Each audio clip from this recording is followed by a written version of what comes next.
মাহফুজুর রহমান, আপনাকে স্বাগত জানাচ্ছি ৭১ জার্নালে।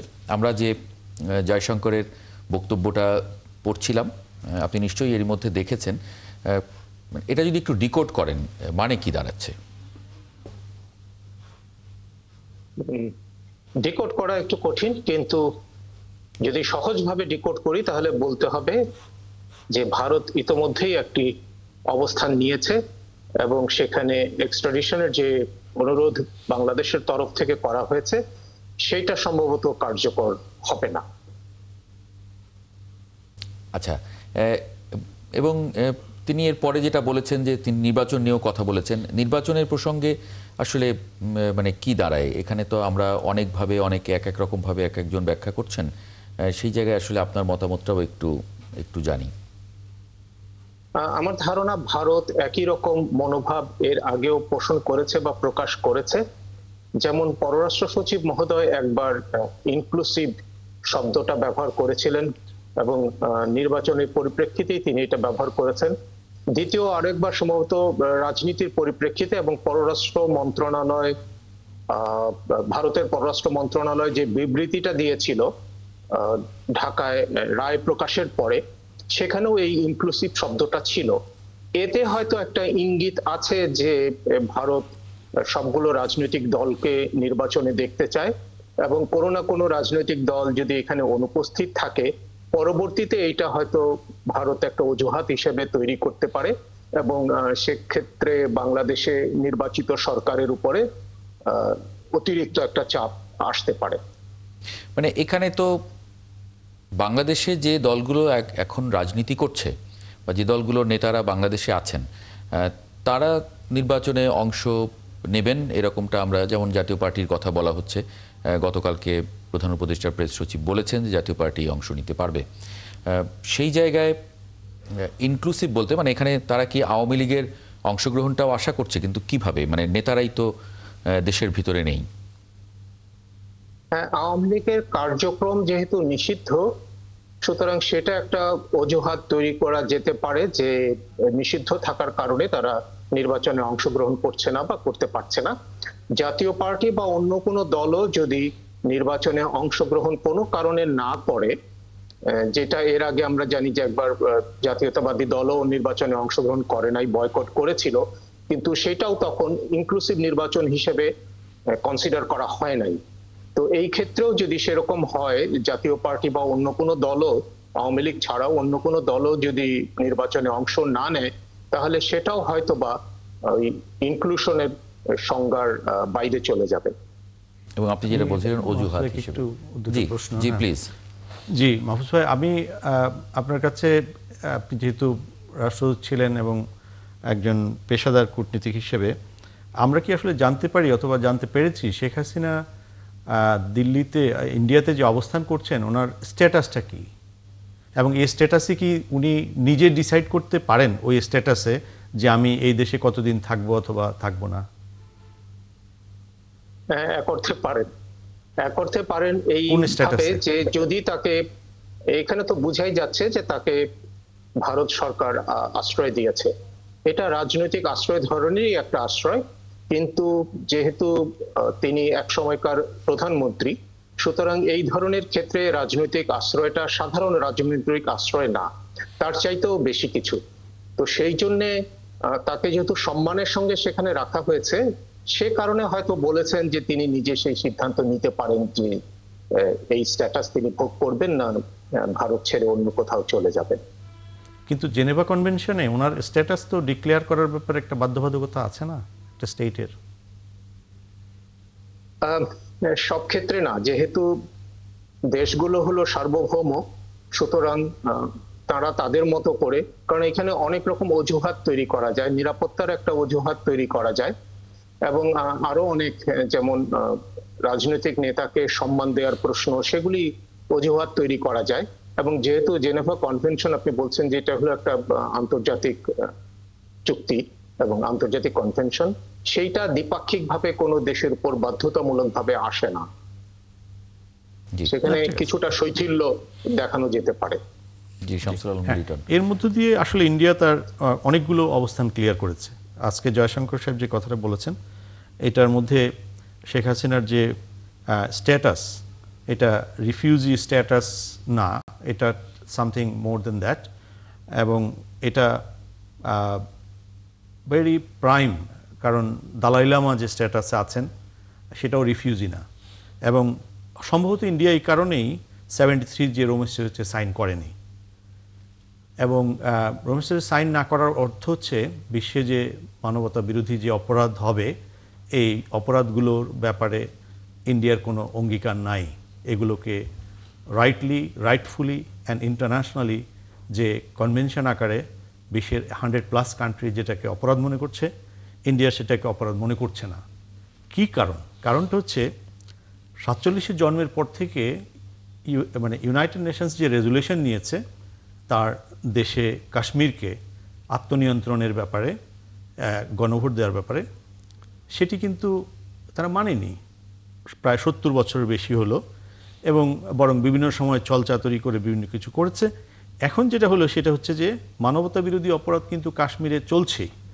গত 70-72 বছরে এমন কোনো মাস নাই যেখানে রাষ্ট্রীয় বাহিনী খুন করেনি, গুম করেনি, এবং গুম সেখানে নিয়মিত ঘটনা। তারপর যদি ধরুন আপনি বিভিন্ন অংশে, যে উত্তর পূর্ব ভারতে যে গত কয়েক মাস যাবৎ মণিপুর এবং বিভিন্ন অংশে যে ঘটনাগুলো ঘটছে, এখানে ভারতীয় যে নিরাপত্তা বাহিনীগুলোর যেটা আমরা সাউথ আমেরিকান কান্ট্রিগুলোতে দেখি, গুমের অসংখ্য ঘটনা, রেইপের ঘটনা, সিকিউরিটি এজেন্সিগুলো। তো মানবতা বিরোধী অপরাধকে ভারত রাষ্ট্র এটাকে অপরাধ হিসেবে মনে করেন। এবং বাংলাদেশে যখন মানবতা বিরোধী অপরাধের জন্য, বাংলাদেশ তো শুধু বলেনি শেখ হাসিনাকে যে মানবতা বিরোধী অপরাধ করেছেন, আমরা যাই বলি না কেন, বাংলাদেশ যাই বলে থাকতে, জাতিসংঘের রিপোর্টে, এবং জাতিসংঘ গত কয়েক বছর, আমার যতটুকু মনে পড়ে, মাহফুজ ভাই তখন পোল্যান্ডে ছিলেন, ইউরোপিয়ান ইউনিয়নে জেনেভাতে হিউম্যান রাইটসের যতগুলো কনফারেন্স হয়েছে 16 থেকে সবগুলোতেই কিন্তু জাতিসংঘ হিউম্যান রাইটস কমিশন বাংলাদেশ গভর্নমেন্টকে সুনির্দিষ্ট অভিযোগ উত্থাপন করেছে, কেস বাই কেস। অ্যান্ড এইগুলোর ব্যাপারে সরকার কি বক্তব্য দিয়েছে আমরা দেখেছি, এবং পরবর্তীতে সেই মানুষগুলো কিন্তু চলে এসছে, যে মানুষগুলোর কথা সরকার ইউএন প্ল্যাটফর্মে যেটাকে অস্বীকার করেছে। 2022 সালে আমরা মানবাধিকার গ্রুপগুলোর একটা কোঅর্ডিনেশন বডি আছে লন্ডনে, সেখান থেকে আমরা 2022 সালের 1 অক্টোবর বাংলাদেশ আওয়ামী লীগ সরকারের বিরুদ্ধে 179টা ঘটনা, কেসকে ইন্টারন্যাশনাল ডোসিয়ার অনুসারে মানবতা বিরোধী অপরাধ হিসেবে চিহ্নিত করে আমরা পাবলিকেশন দিই এবং ওয়ার্ল্ডের সমস্ত অর্গানাইজেশনকে দেওয়া। এবং তার পরবর্তীতে আমরা যারা তার সঙ্গে জড়িত ছিলাম সেই রিপোর্টের সঙ্গে, তাদের পরিবারগুলোর উপরে অনেক বড় বড় বিপদ নেমে এসেছিল, কারণ সরকার আসলে মানবতা বিরোধী অপরাধের ব্যাপারে তারাও, শেখ হাসিনা সরকার ওইগুলোকে অপরাধ মনে করতো না, তুলে নিয়ে আসা যাবে, খুন করে ফেলা যাবে, এবং যে ভয়েসগুলো ডিটেক্ট করে বিরোধীদেরকে দমন করা হতো, এখন সেই ভয়েসগুলো থেকে তো অর্ডারগুলো পাওয়া যাচ্ছে। সো এবং এগুলো বিবিসি এবং ইন্টারন্যাশনাল বিভিন্ন মিডিয়া এটাকে অলরেডি ফরেন্সিক করেছে। সো শেখ হাসিনা সরকার এবং দিল্লি সরকারের মধ্যে একটা সাংঘাতিক মিল আছে, তারা মানবতা বিরোধী। এবং এখন দেখুন আপনি, মার্কিন যুক্তরাষ্ট্রে যখন খুন করলো, রয়ের এজেন্টরা খুন করার চেষ্টা করলো, কানাডাতে খুন করলো, অস্ট্রেলিয়াতে করার চেষ্টা করলো, ইউকেতে করার চেষ্টা করলো, ইন্টারন্যাশনালি বোম্বে ছবিতে যে তাদের যে ক্রিমিনাল গ্রুপের যে সাফল্য, ঠিক সেই জিনিসটা রিফ্লেক্ট করছে দেশে দেশে।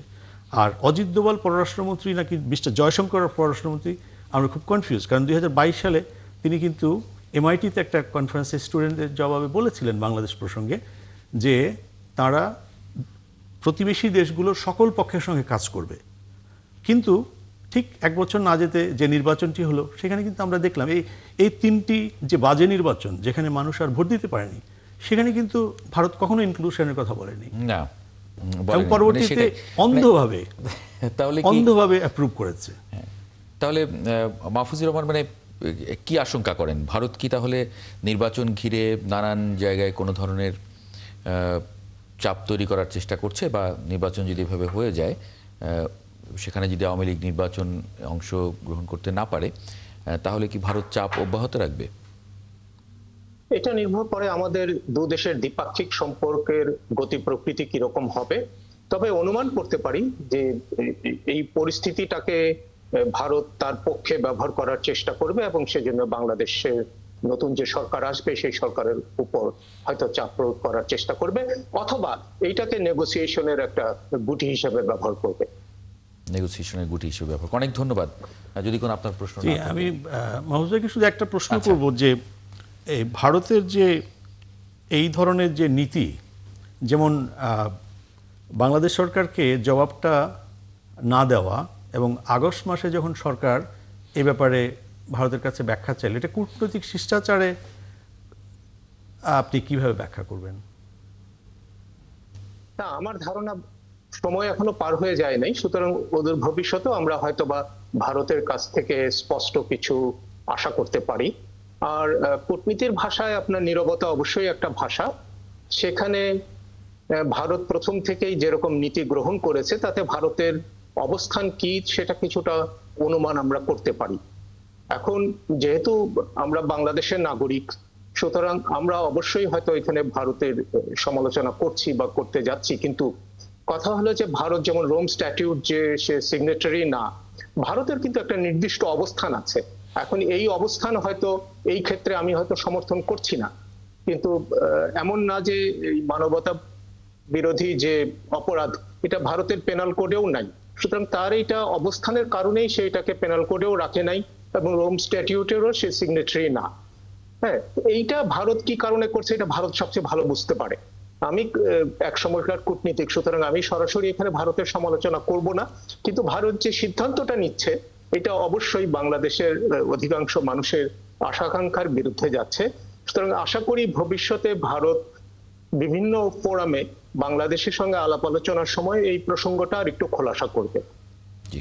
না মাহফুজ ভাই, একটা জিনিস মনে আমাদের জানা দরকার, পেনাল কোডের ব্যাপারটা কিন্তু প্রত্যেক দেশেরই আলাদা এবং অনেক ক্ষেত্রে কিছু সিমিলারিটি আছে কমন ল প্র্যাকটিসের ক্ষেত্রে। আমি নিজে এখন ল প্র্যাকটিসও করি বিলেতে। আমি একটা জিনিস বলি যে এই ব্যাপারে ভারতের যে অবস্থানটা এটা তারা বিভিন্ন সময় ব্যক্ত করেছে, কিন্তু এই ক্ষেত্রে তাদের অভ্যন্তরে যে কোথাও কোথাও খণ্ড খণ্ড যে বিদ্রোহগুলো, এগুলো তো আমরা জানি, ওই যে স্বর্ণ মন্দিরের ঘটনাগুলো এবং মানবতা বিরোধী অপরাধের যে নেচারটা এবং লটা যে কারণে করা হয়েছিল, অর্থাৎ ট্র্যাডিশনাল যে সিস্টেমে যে ক্রিমিনাল কেসগুলোকে অ্যাড্রেস করা হয় ওখানে কিছু জিনিসকে মিনিমাইজ করার জন্য ইন্টারন্যাশনাল স্ট্যান্ডার্ডে out of law security forces দ্বারা রাষ্ট্র যখন সরাসরি ক্রাইম করে তখন কিন্তু ওই অপরাধকে শনাক্ত করা এবং বিচারের আওতায় আনা খুবই কঠিন। এই কারণে যেমন দ্বিতীয় বিশ্বযুদ্ধের পর যে দেশগুলো জার্মানদেরকে সহযোগিতা করেছে তারা যদি রাজনৈতিক ক্ষমতা নিয়ন্ত্রণ করত তাহলে কিন্তু তারা তাদের অপরাধীদের বিচার করতো না। এখানে ইন্টারন্যাশনাল স্ট্যান্ডার্ড কিন্তু এস্টাবলিশ হয়েছে এবং যেটা ইউএনের কাভার আপে। সো আমরা এক্ষেত্রে শুধুমাত্র এটা তো হয়তো যথেষ্ট না আর কি। আপনি কি একই অন্যভাবে কিছু মনে করেন? না, আমি অন্যভাবে কিছু মনে করি না, কিন্তু কথা হলো যে ভারত কি কারণে এটা তার পেনাল কোডে রাখে নাই অথবা রোম স্ট্যাটিউটের সিগনেটারি না, এটা অনুমান আমরা করি, কিন্তু কথা হলো যে প্রকৃত কারণ কি সেটা তো ভারতই কেবল বলতে পারবে। জি, অনেক ধন্যবাদ মাহফুজুর রহমান যুক্ত হওয়ার জন্য আমাদের সঙ্গে একাত্তর জানালেন।